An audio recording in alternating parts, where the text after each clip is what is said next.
മുൻപ് മുള്ളംകൊല്ലി വേലായുധനായിട്ട് നമ്മുടെ ലാലേട്ടനെയാണ് കണ്ടത്. മുള്ളംകൊല്ലി എന്ന് പറഞ്ഞിട്ടുള്ള ഒരു പേരും അതിലാണ് വന്നിട്ടുള്ളൂ.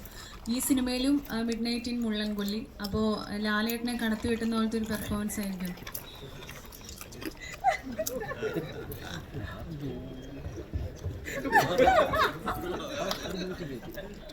എങ്ങനെയൊക്കെ ചോദിച്ച് നീയും നാറും.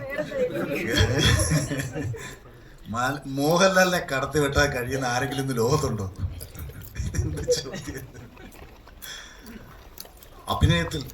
അഭിനയത്തിൽ അദ്ദേഹത്തെ കടത്തി വെട്ടാൻ പറ്റുന്നൊരു അപൂർവങ്ങളിൽ അപൂർവമായിരിക്കും വേൾഡിൽ തന്നെ ഉള്ളത്.